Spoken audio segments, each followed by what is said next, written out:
Hello everyone, कैसे हैं आप सब लोग। Welcome back to ICT virtual classroom Dehradun. मैं निखिल राणा। क्लास 9 का अपना मैथ्स का जो रिवीजन का टॉपिक है क्वाड्रिलेटरल, उसको कंटिन्यू करते हैं। चलिए वापस आ गए हैं। अब इस क्वेश्चन को देखते हैं हम करेंगे कैसे। तो स्टार्ट करते हैं। गिवन लिखना स्टार्ट करते हैं। गिवन जो हमारे पास है, गिवन हमें दे रखा है कि ए बी सी डी क्या है, एक पैरेललोग्राम है। इससे क्या होता है, इससे ये होता है कि जो अपोजिट साइड है ए बी जो है सी डी के बराबर हो जाती है सर, और जो ए डी है वो बी सी के बराबर हो जाता है। जो एडी है वो बीसी के बराबर हो जाता है। और इनको नाम दे देते हैं एंगल 1, एंगल 2, एंगल 3, एंगल 4। ठीक है, 1 2 3 4 इसको नाम हम दे देते हैं। ठीक है, तो आप यहां देखें। अब आप यहां देखो और क्या हमें दे रखा है, और हमें दे रखा है कि sir angle 1 equals to angle 2 है। तो सॉल्यूशन स्टार्ट करते हैं। टू प्रूव, हमें क्या प्रूव करना है कि जो ये AC है, ये जो AC है वो एंगल C को भी क्या कर रहा है, बाइसेक्ट कर रहा है, यानी कि AC दो भागों में बांट रहा है। तो आइए करते हैं इस क्वेश्चन को। जैसे कि आपको भी दिखाया कि ये क्वेश्चन इससे तो नहीं हो पाएगा। क्यों? क्योंकि यहाँ पे ये चीज गलत है, तो ये कॉन्ग्रुएंट नहीं कर पा रहा है। ठीक है, तो यहाँ आते हैं। अब आप यहाँ देखो, एंगल 1 इक्वल्स टू एंगल 2 है। ठीक है जी, ये हमें गिवन है। अब आप यहां देखो, एंगल 1 इक्वल्स टू एंगल 4 होगा कि नहीं होगा। एंगल 1 एंगल 4 मैंने कल क्या बताया था, जितने भी चतुर्भुज है, समांतर चतुर्भुज, समचतुर्भुज, ट्राइंगल और सॉरी रेक्टेंगल, स्क्वायर, ये सब आप ये क्या होता है, समांतर होते हैं, है ना। और ये दो समांतर हो गए, और इनको ये क्या है, त्रियक रेखा काट रही है। त्रियक रेखा काट रही है, तो एक एंगल इधर का और एक एंगल इस लाइन के नीचे का, तो ये आपस में क्या होंगे, ऑल्टरनेट इंटीरियर एंगल बना रहे हैं, है ना। तो जिसने ये चीज नहीं पढ़ी, जिसको चीज समझ में नहीं आती हो, पूछ लेना, मैं फिर से बता दूंगा। तो एंगल 1 जो है एंगल 4 के बराबर भी है। आप लिखेंगे ऑल्टरनेट इंटीरियर एंगल, यानी कि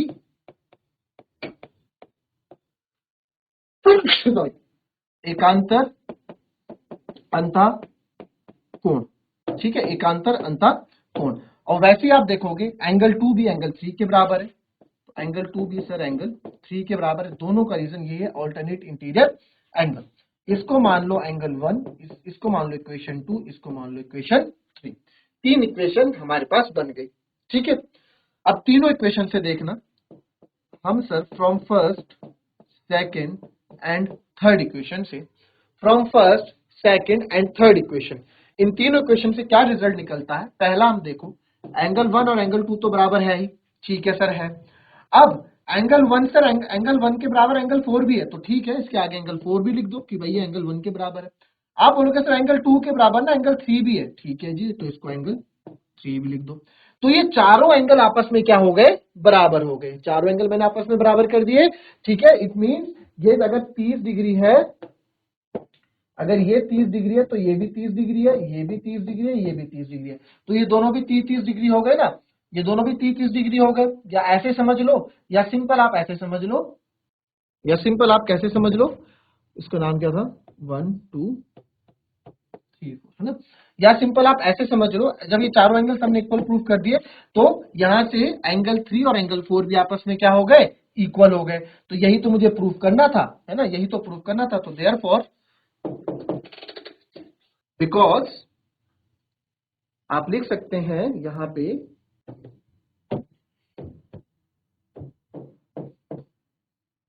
तो यहां लिख सकता हूं मैं, because angle 1 equals to angle 3 is equals to angle 4।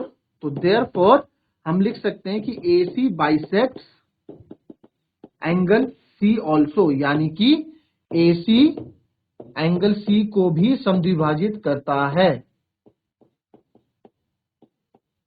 आपको बताया था बाइसेक्ट का मतलब समद्विभाजित करता है। ठीक है, तो पहला पॉइंट तो हमने कर दिया प्रूफ। दूसरा प्रूफ करना है कि एबीसीडी एक समचतुर्भुज है। इस एबीसीडी को मुझे समचतुर्भुज दिखाना है। ठीक है, इस एबीसीडी को हमें समचतुर्भुज प्रूफ करके दिखाना है। तो ये भी बहुत इजी है, ये भी कोई ज्यादा बड़ी बात नहीं है। एबीसीडी को सम, ये वाला ट्रायंगल देखो, इसको समचतुर्भुज दिखाना है ना, तो ये देखो आइसोसेलेस ट्रायंगल। ठीक है, इसको ना दो तरीके से समझना, ये काम आएगा आपके आगे जाके भी।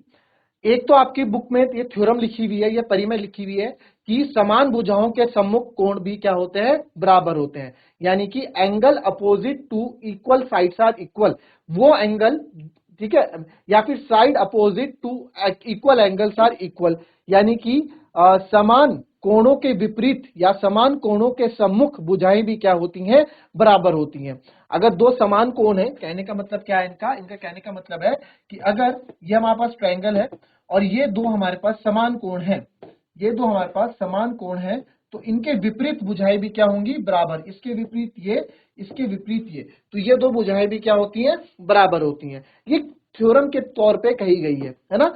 बट यही चीज एक आइसोसेलेस ट्रायंगल, समद्विबाहु त्रिभुज, जब कभी भी समद्विबाहु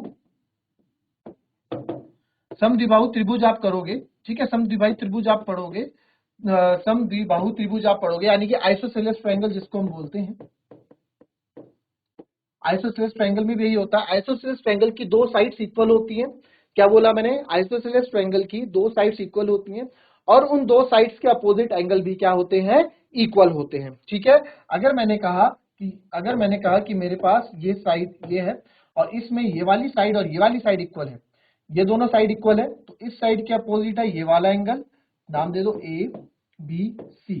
ठीक है, तो मैं यहां पे कह रहा हूं इफ AC, अगर AC बराबर है BC, इफ AC बराबर BC, तो देन AC के अपोजिट कौन सा एंगल, सॉरी AC के अपोजिट कौन सा एंगल है, angle B, then angle B, और BC के अपोजिट है एंगल A, तो एंगल B इक्वल्स टू क्या हो जाएगा सर, एंगल A हो जाएगा। ठीक है, तो ये हमने क्या किया, अगर कोई दो साइड्स इक्वल है तो उनके अपोजिट दो एंगल्स भी क्या होते हैं, इक्वल होते हैं। और यही कहानी चलती है एंगल्स के साथ भी, यही कहानी चलती है एंगल के साथ भी। कहने का मतलब है कि अगर ये वाला एंगल और ये वाला एंगल इक्वल है, ठीक है, ए बी सी, हमने बोला if angle A is equals to angle C, अगर एंगल ए और एंगल सी आपस में बराबर है, तो एंगल ए के सम्मुख भुजा BC और एंगल सी के सम्मुख भुजा AB, ये दोनों साइड्स भी क्या होंगी, आपस में बराबर होंगी। ठीक है, या तो आप सिंपल लिख सकते हो आइसोसेलेस ट्रायंगल की प्रॉपर्टी, समद्विबाहु त्रिभुज का गुणधर्म, या आप ये लिख सकते हो कि समान कोणों के सम्मुख भुजाएं भी बराबर होती हैं, या फिर समान भुजाओं के सम्मुख कोण भी बराबर होते हैं। ठीक है, तो अब वही कॉन्सेप्ट यहां यूज होने वाला है। सेकंड पार्ट प्रूव करना है मेरे को, तो सेकंड पार्ट को प्रूव करने के लिए अब आप यहां देखिए, सेकंड पार्ट प्रूव कर रहा हूं। तो सेकंड पार्ट प्रूव करने के लिए आप यहां देखो, आप देखो इन ट्रायंगल ABC, ठीक है, इन ट्रायंगल ABC, इन ट्रायंगल ABC में आप देखो, और इसको आप चौथी इक्वेशन मान लो, क्या पता काम आ जाए। In triangle ABC angle 2 is equals to angle 4, क्योंकि हम चारों एंगल्स को इक्वल कर चुके हैं, है ना, अभी हम पूरा कर चुके हैं। Angle 2 is equals to angle 4, तो एंगल 2 के अपोजिट साइड है कौन सी, तो therefore BC is equals to angle 4 के opposite AB, BC equals to AB, BC equals to AB हो गई। यानी कि सर आपने ये और ये साइड भी इक्वल कर दी, इसको मान लो आप कितनी इक्वेशन बन गई, 5, बनाते रहो कोई दिक्कत नहीं।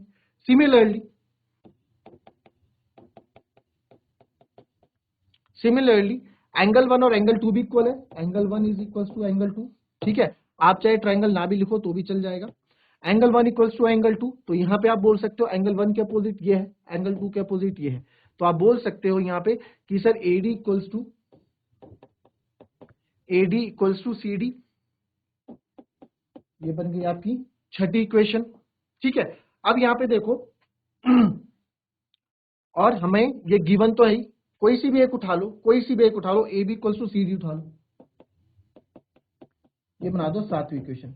तो फ्रॉम 5 6 7, ठीक है, यहां लिख देता हूं, फ्रॉम 5 6 एंड 7, 5 6 7 से हमें पता लगा कि अगर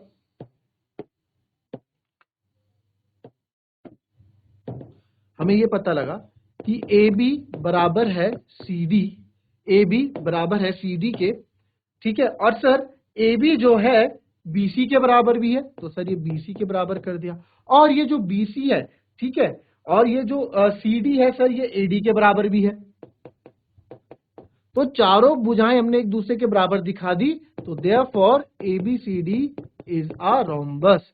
ये क्या है? एक रोम्बस है, यानी कि ABCD एक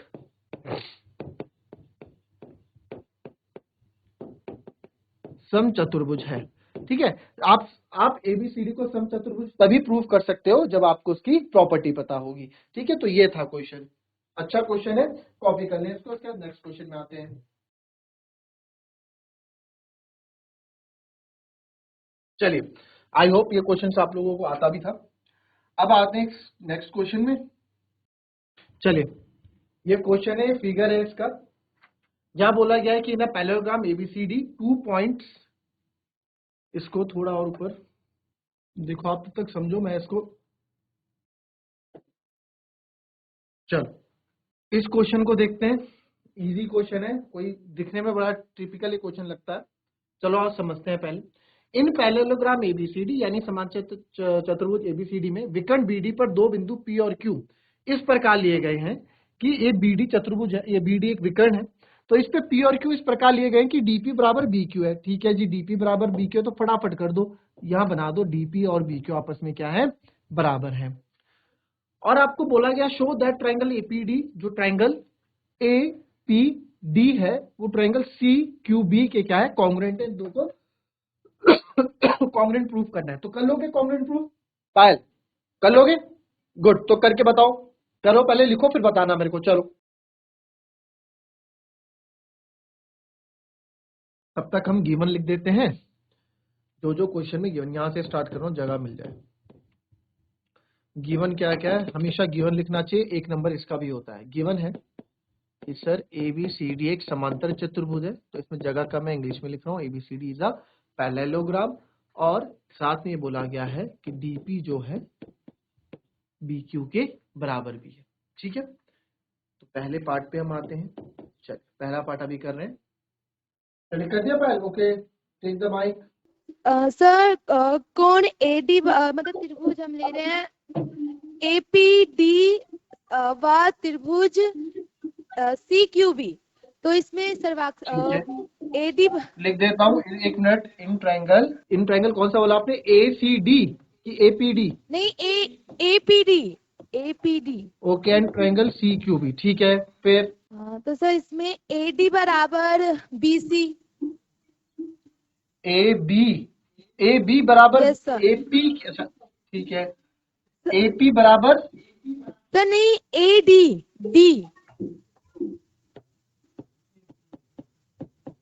AD बराबर BC। ठीक है, रीजन क्या देंगे? सर यहाँ ये ब्रैकेट में रीजन भी लिखते हैं। समांतर भुजाओं के सम्मुख, नहीं, समांतर चतुर्भुज के सम्मुख भुजा है। इसलिए इतना बड़ा लिखने से बचने के लिए हम गिवन लिख देते हैं, क्योंकि गिवन में हमने बता दिया है कि ABCD एक समांतर चतुर्भुज है और समांतर चतुर्भुज की सम्मुख भुजाएं बराबर होती हैं। ठीक है, AD बराबर BC हो गया। फिर सर कोण ADP कोण ADP, बात कर यस सर। ADP यानी कि ये वाला कोण। ठीक है, यस सर। बोलो। और AD बराबर कोण BQC। BQC। नहीं नहीं सर, CBQ। CBQ ओके, तो इसमें लिखेंगे हम क्या? एंगल एकांतर अंतः। यस, एकांतर अंतःकोण यानी कि CBQ।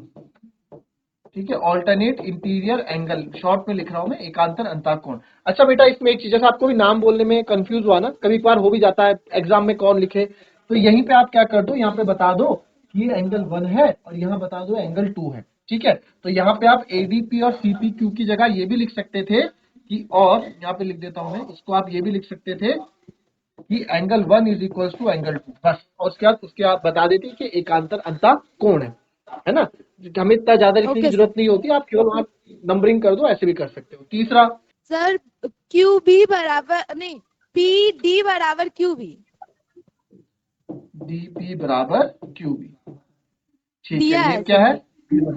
गिवन। गिवन है। क्या हुआ फिर? ये सर दोनों फिर कॉन्ग्रुएंट त्रिभुज हो गए, AP। सर्वकाशन। यस सर, SAS नियम से। SAS नियम से, ठीक है। साइड एंगल साइड है ना। आप देखो ये वाली साइड Yes, ली है, फिर इसके बीच ये वाला एंगल आया है और फिर ये वाली साइड ली है, तो साइड एंगल साइड प्रॉपर लगा है। साइड एंगल साइड से हो गया। फिर तो हमने पहला पार्ट कर दिया, ठीक है। दूसरा पार्ट करो करो, दूसरा भी करो। सर ये तो फिर CPCT से हो जाएंगे सर, गुड सर्वांगसम। गुड। AP बराबर CQ क्या हो जाएगा? CPCT से हो जाएगा, बाय CPCT। Very good. देखो जब कभी भी ना ये क्वेश्चन, कोई भी क्वेश्चन आपके पास आ गया और उसके 3 या 4 भाग है, 3 या 4 भाग है, तो हमेशा याद रखना 95% जो दूसरा वाला होगा ना वो पहले वाले से कैसे न कैसे रिलेट करेगा। ये वाला कैसे न कैसे यहाँ रिलेट करेगा, ये वाला कैसे न कैसे करके यहाँ रिलेट करेगा। इनका आपस में Yes, रिलेशन होता ही होता है, ठीक है। चलो अब तीसरा हो जाएगा। तीसरा yes सर करूं? करो। हाँ करो करो, कोई नहीं, आराम से बैठ के कर लो बेटा। बोलिए। सर हम त्रिभुज ले रहे हैं, त्रिभुज AQB सर्वांग व त्रिभुज CPD। AQB और CPD, CPD ठीक है। बोले। तो सर इसमें BA बराबर CD, नहीं DC नहीं, AB बराबर AB बराबर CD। CD, ठीक है। रीजन क्या देंगे? वही गिवन, यस सर। ठीक है। दूसरा सर कोण सर कोण ABQ, कोण CDP। APQ ये वाला, नो सर, हम त्रिभुज जो ले रहे हैं ABQ कोण B। AQ, अच्छा कौन भी ये वाला, ABQ, यस सर। ठीक है। ये वाला कौन? ये ABQ फिर CDP। ठीक। तो angle ABQ equals to angle CDP, ठीक है। CDP, ऑल्टरनेट इंटीरियर एंगल, एकांतर एकांतर, अंतःकोण, यस सर। ठीक है। फिर BQ और DP, BQ बराबर DP दिया है। ठीक है, कौन सा?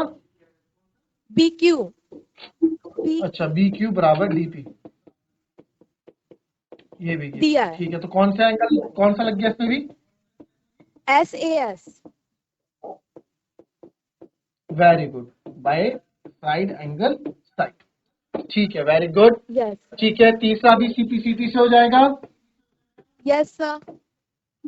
अब ये चौथा पांचवा बताओ। तो हम अगर ये भुजाएं बराबर है तो बोलो बोलो, मैं सुन रहा हूँ। देखो कोई बात नहीं। सर कोण AQP को अगर हम CPQ को दिखाते तो वो एकांतर कोण हो जाएगा, अतः वो उसी में वो एक समांतर चतुर्भुज हो जाएगा। यस सर, तो ये एक समांतर ये कौन? चतुर्भुज है सर। नहीं, AQP तो यहीं तक गया ना। AQP जो आप बोल रहे हो, ये AQP तो यहीं तक गया। अगर समांतर, अगर आपको ये दोनों इक्वल करने हैं तो आपको पूरा एंगल लेना पड़ेगा, ये और ये पूरा प्रूफ यस कर, सर, क्योंकि चतुर्भुज तो यस सर, यस सर, ये बराबर भुजाएं। आए बात सुन में यस कहाँ सर, गलत हो रहा है? यस सर, ठीक है। यस देखो सर। कैसे करेंगे इसको। अब हमने यहाँ देखो, इसको यही कर देते हैं, यही इतने में आ जाएगा, इतने में ही हो जाएगा ये क्वेश्चन। देखो ठीक है। देखो यहाँ पे, अब यहाँ पे आप देखो, फ्रॉम इसको कहाँ गया, इसको मान लो पहला और इसको मान लो दूसरा। तो फ्रॉम फर्स्ट एंड सेकंड क्या था कि सर AP जो है CQ के बराबर, यहां लिख देता हूं फिर से, और AQ जो है CP के बराबर। यानी कि AP तो हमने कर दिया, यहां देखो AP तो हमने कर दिया, ये AP तो हमने कर दिया CQ के बराबर, और AQ हमने कर दिया इस CP के बराबर, ठीक है। AP कर दिया CQ के बराबर और AQ कर दिया CP के बराबर। तो हमने थ्योरम पढ़ी थी कि किसी भी चतुर्भुज की अगर दो सम्मुख भुजाएं, ठीक है, हम अगर बराबर कर दें तो वो एक समांतर चतुर्भुज कहलाता है, ठीक है। बोला था नहीं बोला था हमने, डे 1 में हमने ये चीज पढ़ी थी। देखो यहाँ बोला था कि अगर अपोजिट एंगल नहीं, if each pair of opposite sides of a quadrilateral is equal then it is a parallelogram. यदि किसी चतुर्भुज की, अब चतुर्भुज कैसा भी हो सकता है, चतुर्भुज कोई भी हो सकता है ना। देखो हमने ये चीज पढ़ा था ना, यदि, ये चीज हमने पढ़ी थी, यदि किसी चतुर्भुज की सम्मुख भुजाओं का प्रत्येक युग्म बराबर हो तो वह एक समांतर चतुर्भुज कहलाता है, समांतर चतुर्भुज होता है। तो कोई सा भी क्वाड्रिलेटरल हो, अगर उसकी क्वाड्रिलेटर की हमने दो अपोजिट साइड्स इक्वल प्रूफ कर दी ना, तो हम उसको पैरेललोग्राम कह सकते हैं। कहने का मतलब ये है यहाँ पे, तो वही चीज हमने क्या, हमने यहाँ पे अभी क्वाड्रिलेटरल की, अभी हमने क्या किया, यहाँ क्वाड्रिलेटरल की दो अपोजिट साइड्स इक्वल प्रूफ कर दी। एपीसी क्यू एक चतुर्भुज है, तो इन दो को हमने आपस में बराबर कर दिया। तो आप यहाँ लिख सकते हैं फ्रॉम फर्स्ट एंड सेकंड हमने प्रूफ कर दिया, देयरफॉर एपीसीक्यू क्या है, एक पैरेललोग्राम है, समांतर चतुर्भुज है। आई बात समझ में? 2 लाइन का आंसर था ये वाला, बहुत सिंपल सा। ठीक है, तो इस तरीके से रिजल्ट हमें कैसे लेते हैं ये हम इससे सीखते हैं। ठीक है, इसको कॉपी करें और उसके बाद एक क्वेश्चन और देख लेते हैं।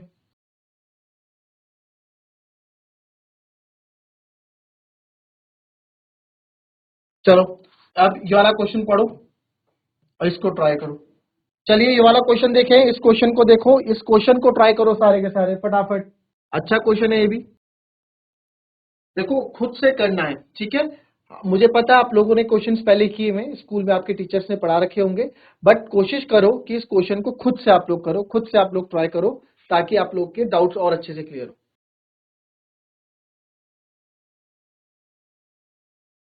चलो और देखो इस क्वेश्चन को, टाइम भी खत्म हो रहा है। तो ये भी अपने आप में बहुत इजी क्वेश्चन है। हमने देखो एबीसीडी एक पैरेललोग्राम दिया है, एक समांतर चतुर्भुज है। एपी और C Q are perpendicular from vertices A and B. AP और सी क्यू दो क्या है, लंब है, किस पे डले हुए, एक बीडी पे। ठीक है, तो ये 90 डिग्री डले हुए हैं। आपको बोला गया show that triangle APB is congruent to triangle, तो आप इसको ले लेते हैं फर्स्ट पार्ट। तो गिवन लिखेंगे, गिवन क्या है, गिवन हमें बोल रखा है एबीसीडी एक पैरेललोग्राम है, और दूसरा angle P equals to 90 degree है, और एंगल क्यू भी आपको 90 डिग्री यहाँ पे दिया गया है क्योंकि परपेंडिकुलर है। ठीक है, अब इसमें बोला गया है इन ट्राइंगल, हम ले लेते हैं in triangle A P B and triangle C Q D. ठीक है, कौन सा ट्राइंगल लिया, ए पी बी ये वाला नीचे वाला, और सी क्यू डी। ठीक है, ये वाला हमने ले लिया है। तो यहाँ पे आप देखेंगे, सबसे पहले आप देखो angle P equals to angle Q each 90 degree, या फिर आप लिख सकते हो गिवन बी। ठीक है, दोनों ही 90 डिग्री है। दूसरा आप देखो, क्योंकि ये देखो जहां पे पैरेललोग्राम आ जाता है, जहां पे पैरेललोग्राम आ जाता है, समांतर चतुर्भुज आ जाता है, तो वहां पे ऑल्टरनेट एकांतर अंतःकोण बनने के चांसेस भी बढ़ जाते हैं। अब देखो ये वाला ट्रायंगल मैंने लिया, ये वाला ट्रायंगल लिया, तो इस ट्रायंगल में आप देखो, इस ट्रायंगल का ये वाला कोण और दूसरे वाले ट्रायंगल का ये वाला कोण आपस में बराबर होगा, एकांतर अंतःकोण। तो इसको एंगल 1 और एंगल 2 मैं यहाँ नाम दे देता हूं। तो यहाँ मैं बोल सकता हूँ, क्योंकि फिगर में मैंने दिखा रखा है, तो angle 1 equals to angle 2 alternate interior angle, यानी कि एकांतर अंतः। और तीसरा, तीसरा हम क्या बोल सकते हैं भाई, तीसरा क्या दिख रहा है हमको, तीसरा भी कुछ सोचना पड़ेगा। चलो अब देखो, दो एंगल तो सर हमने प्रूव कर दिए, दो एंगल लिया, अब तीसरी साइड ही बची है ना। एंगल एंगल साइड के लिए क्या होना चाहिए, एंगल एंगल साइड के लिए हमारे पास देखो, एक ये हो गया, एक ये एंगल हमने ले लिया, और एक इसकी क्रॉसपोंडिंग साइड, ये और ये साइड भी इक्वल होंगी, A B equal to C D होगा। क्यों जी, क्योंकि गिवन है, अब पैरेललोग्राम की सम्मुख भुजाएं बराबर होती हैं, तो आप बोल सकते हैं therefore triangle APB is congruent to triangle CQD by side, sorry by, दो एंगल है यहाँ पे, बाय एंगल एंगल साइड। ठीक है, एंगल एंगल साइड से कर दिया, बचा एपी और सी क्यू। अब देख लो एपी और सी क्यू, एपी का है, एपी ये रहा, और इसके समांतर कौन है, सी क्यू। तो ये दोनों क्या है, एक दूसरे के क्या है, सॉरी संगत है, कॉरस्पॉन्डिंग है, तो AP Q C Q by CPCT. बहुत इजी ये पार्ट था। ठीक है, कल एक दो क्वेश्चंस और रहे, उनको करते हैं। और जैसे कि आपने कहा था बच्चों ने, पृष्ठीय क्षेत्रफल और आयतन, इसको भी साथ साथ शुरू कर देंगे। पृष्ठीय क्षेत्रफल और आयतन के जो डाउट्स है बच्चों के, वो भी साथ साथ शुरू कर देंगे, और क्वाड्रिलेटरल भी साथ साथ चलता रहेगा। चतुर्भुज भी चलेगा और ये भी चलेगा। कुछ क्वेश्चन चतुर्भुज के होंगे, कुछ क्वेश्चन पृष्ठ, क्षेत्रफल, आयतन के होंगे। ठीक है, अभी इस पे मिड पॉइंट थ्योरम भी बचती है। मिड पॉइंट थ्योरम में भी काफी दिक्कतें होती है, तो मिड पॉइंट थ्योरम को भी हम मध्य बिंदु परिमेय, इसको भी क्या करेंगे, इसको भी अभी क्लियर करेंगे। ठीक है, तो मिलेंगे आपसे अपनी कल की नेक्स्ट क्लास में। तब तक के लिए be happy, be healthy and be safe. Thank you and have a nice day.